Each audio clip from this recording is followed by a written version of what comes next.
Então, nós falando de volta, olha, dá para fazer um programa durante o intervalo, que a gente fala durante o intervalo, né? Raquel, a gente falou sobre algumas situações que podem dificultar o aprendizado, é isso? Uhum.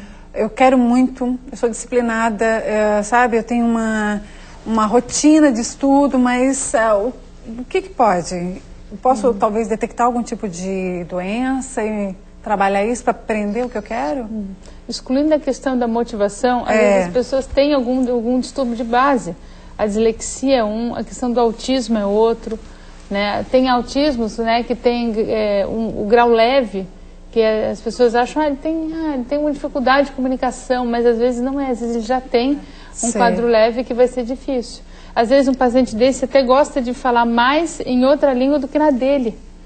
Né? Então, por que essa preferência pela outra e não na dele, então a dele? Você comentou também sobre o Alzheimer, né? Alzheimer. Isso. O que acontece com o Alzheimer na língua? O que ele pode influenciar? É interessante, inclusive no hospital a gente recebe bastante paciente assim, que principalmente esse pessoal que vem de colônia de estrangeiro, de alemão, de italiano, que aprende uma língua mãe na infância, e depois aprende português, passa a vida inteira falando português. Quando está no início avançado, no curso avançado de Alzheimer, com frequência eles acabam voltando a falar a língua estrangeira, né? Como o alemão, como o italiano. Porque na realidade é a área do cérebro que ficou preservada. Mas por que isso acontece? Por que essa área é tão antiga, mas não é recente? Porque quando a gente tem uma doença como a doença de Alzheimer, a gente perde o que é recente e guarda o que é muito, muito, muito antigo. Então, na realidade, a língua que ele aprendeu primeiro é a que fica. É como se fosse apagando de trás para frente, né? Ou seja, as últimas memórias vão se apagando, então você vai... É como a questão das pessoas que o paciente conhece, né? Ele primeiro começa esquecendo os amigos, depois os primos, depois os filhos, até a esposa. Mas tá aí uma abordagem que a gente vai voltar a abordar essa questão hoje em dia, que a gente comentou, né? Que vale um aprofundamento maior até nessa questão da própria memória, né? Que todos nós vamos chegar lá na nossa idade, mas de uma forma saudável.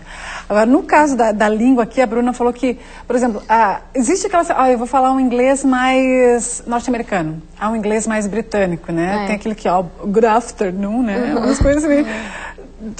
Você faz uma opção até de como aprender essa língua? Não, eu acho que na verdade lá, eu com o Paulo, assim, a gente faz mais o americano, né, Paulo? Mas essa opção hoje em dia é uma questão de exposição de material, né?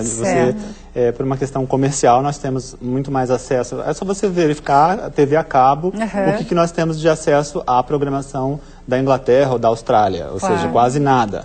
Então, assim, o nosso comércio, o nosso contato é muito mais por uma questão cultural com os norte-americanos. Influencia bastante até nessa questão, né? Claro. Agora, hoje em dia, antigamente até tinha essa questão de você falar um ou outro. Eu acho que para o estrangeiro o importante é falar o idioma. Se você vai falar inglês americano, britânico, australiano, isso é um detalhe apenas. Até porque é importante que você mantenha...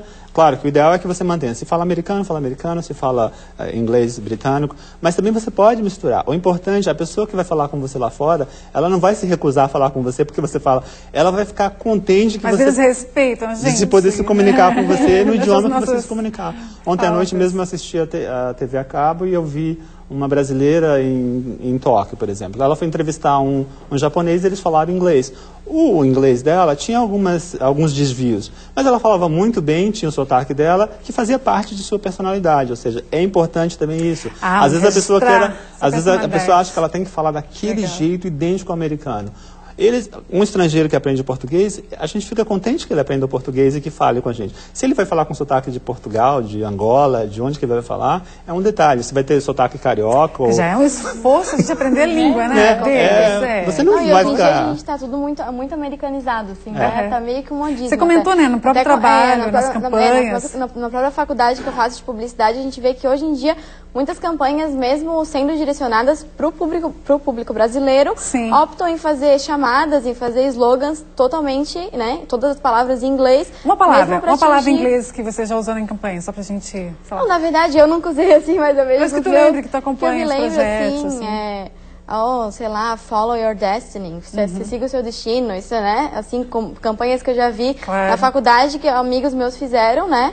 e que é para ser aplicado em público brasileiro. Aqui a gente vê que tem muita coisa que, como a língua, falando da língua inglesa, como ela é melodiosa, né? Mas a questão, às vezes, tem que tomar cuidado, assim, existem dois casos. Existe o caso que existe um valor comercial da língua e é atraente, as pessoas acham que é moderno, então se você botar o nome do produto em inglês, às vezes é mais fácil, você bota o nome.